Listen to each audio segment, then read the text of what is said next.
Bismillahirrahmanirrahim. Assalamu alaikum. Thank you for joining us on Velayat News. I'm Abroo Sabzwari, and now a look at the headlines for today.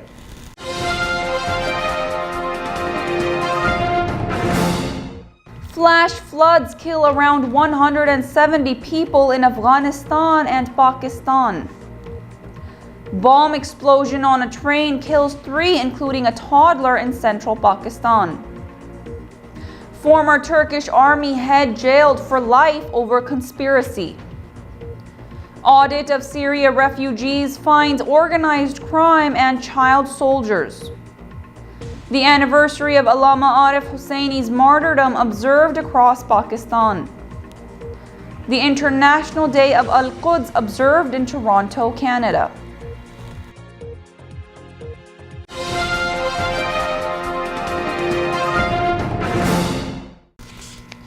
And now, the news in detail. Flash floods triggered by seasonal monsoon rains have claimed around 170 lives in Afghanistan and the neighboring country Pakistan during the last several days. Afghan officials say over 60 people have been killed in Sarobi, a rural district less than an hour from the capital city Kabul. At least 24 people have also been killed and more than 100 homes and shops destroyed in Afghanistan's eastern provinces. In neighboring Pakistan, monsoon rains have claimed more than 80 lives. Pakistani-administered Kashmir, central Punjab, southwestern Balochistan, and southern Sindh provinces are among the worst affected areas hit by heavy rains and flash flooding. Flooding was especially bad in Pakistan's largest city, Karachi, because of the southern city's faulty drainage system. The latest floods have destroyed and damaged hundreds of houses and flooded thousands of acres of agricultural land since late last month.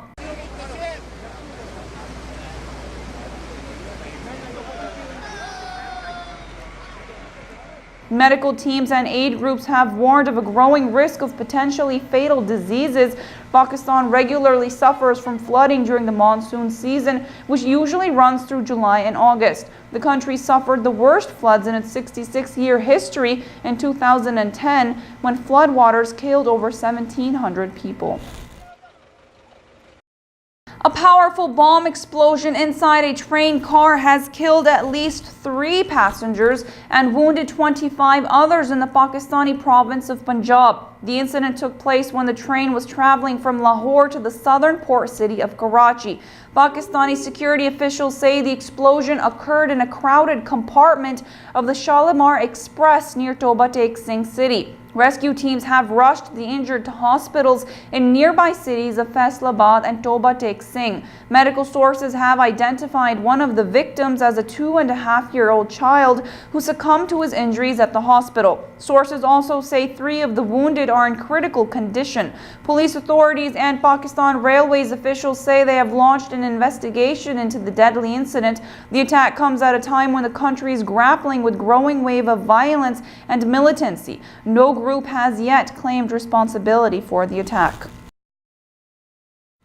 A Turkish court on Monday jailed a former military chief for life and imprisoned scores of other senior figures in a coup plot trial that helped bring the once all-powerful military to heel while alienating a secularist old order. Retired military chief of staff General Basberg was sentenced to life for his role in a conspiracy to overthrow the government of Prime Minister Tayyip Erdogan. The 5-year trial has been one of the turning points in a decade-long battle between Islamist-rooted Prime Minister Tayyip Erdogan and a secularist establishment that ran Turkey since its birth as a modern state under founder Mustafa Kemal Atatürk. Announcing verdicts on the 275 defendants in the case, the judges also sentenced 3 serving parliamentarians from the opposition Republican People's Party to between 12 and 35 years in prison. Prosecutors say a network of secularist nationalists codenamed Ergenekon pursued extrajudicial killings and bombings in order to trigger a military coup, an example of the anti-democratic forces which Erdogan says his AK party has fought to stamp out. Many Syrians who have escaped their country are now desperate to escape from the UN-run refugee camps where women are not safe and teenage boys are being recruited as soldiers to fight in the conflict. This comes according to an internal UN report. The UN refugee agency UNHCR is trying to cope with a massive humanitarian crisis as nearly 2 million Syrians have sought refuge abroad, mainly in Lebanon, Jordan, Turkey, and the Kurdish region of northern Iraq. The report, a self-evaluation of UNHCR's work in Syria entitled From Slow Boil to Breaking Point, admits the United Nations could have done much better and a far more substantial and coherent strategy is needed. According to the report, organized crime networks are operating in the biggest refugee camp, Jafri, in Jordan, which is home to 130,000. The camp is lawless in many ways, with resources that are constantly stolen or vandalized. Refugees can live outside the camp if they are sponsored by a Jordanian citizen, but many refugees are paying up to $500 to middlemen to get out.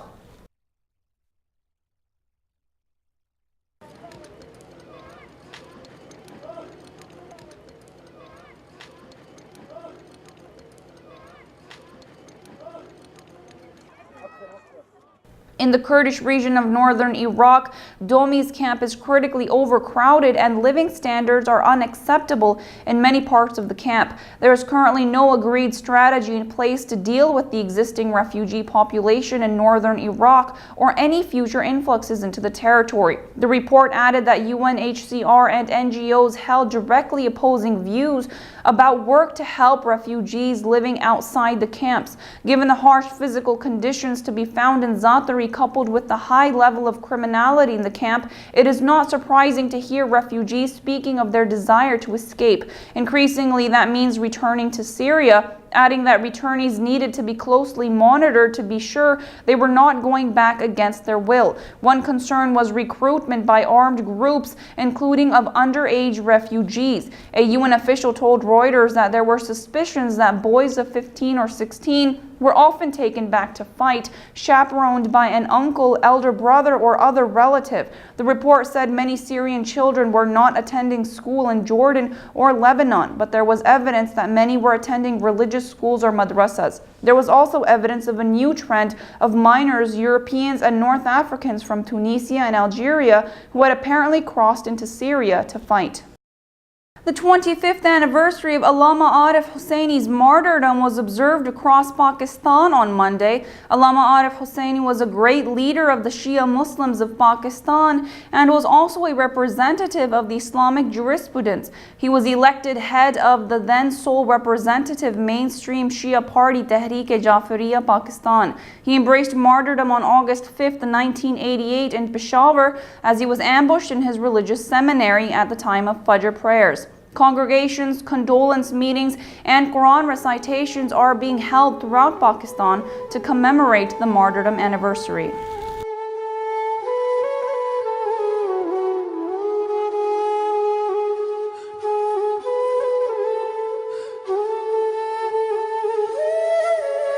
वो शहीद,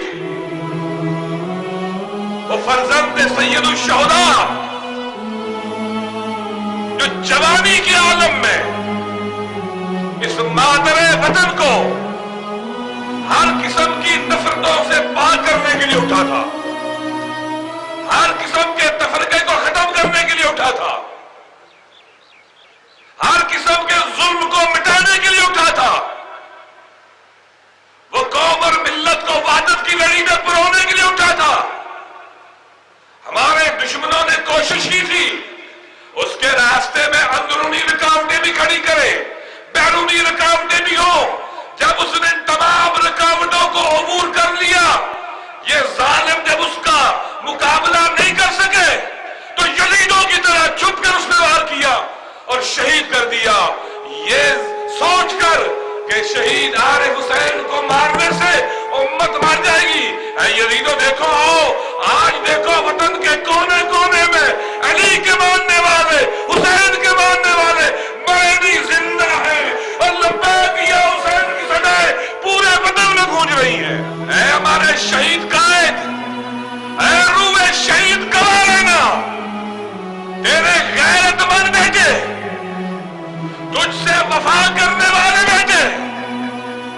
आराम से नहीं बैठे, चैन से नहीं बैठे, उन्होंने यजीदों के लिए मैदान खाली नहीं छोड़ा।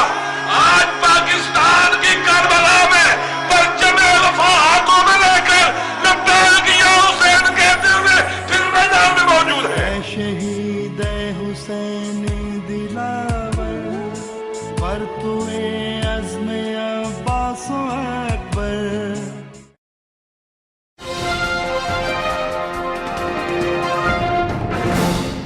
Like their counterparts in 770 cities in 80 countries of the world, thousands of people of all faiths and backgrounds in Toronto, Canada took to the streets on the International Day of Al-Quds to denounce Zionism and express their complete solidarity with the brutally oppressed indigenous population of Palestine. The rally in Toronto was led by Jewish rabbis, activists from independent Jewish voices, and other Jews who wanted to reclaim the hijacked faith of Judaism from the Zionist extremists. The rally also featured representatives from 150 peace organizations, labor movements, churches, mosques, and human rights groups. Various organizations representing the interests of Israel and settlers in Canada lobbied hard to stop the rally and tried to intimidate the people from attending. However, their efforts failed, and the Toronto city witnessed one of the largest and most organized Al-Quds rallies ever held in the Western Hemisphere. Extremists from the radical Zionist organization JDL and others from the Sun News Network tried to harass the attendees, but were unsuccessful as well. The JDL has been designated terrorist status by the FBI. An anchor of Sun News Network advocated dropping a nuclear bomb on the civilian population of a Muslim country. Attendees at the protest included men, women, and children of all ages. Let's take a look. Every day we tell each other that this day will be the last. Peace and justice advocate and writer, a great scholar and Imam of Islamic Society of York Region. He's the editor of Crescent Magazine and director of the Institute of Contemporary Islamic Thought. Tomorrow will be free. Palestine, tomorrow will be free. That beautiful religion for barbaric and monstrous acts like the Zionist regime.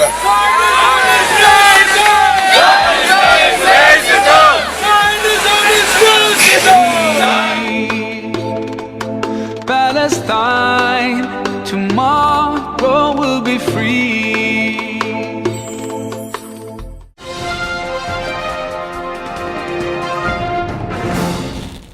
As the holy month of Ramadan nears closer to the end, we request all of you to please remember the Muslim families and innocent children suffering all across the world, especially in Syria, Pakistan, Iraq, Afghanistan, Palestine, Egypt, and wherever the Muslim Ummah is facing injustice, turmoil, and devastation. Please also remember to especially pray for and support the families of the Shuhada who are being brutally tortured and killed solely for being Shia.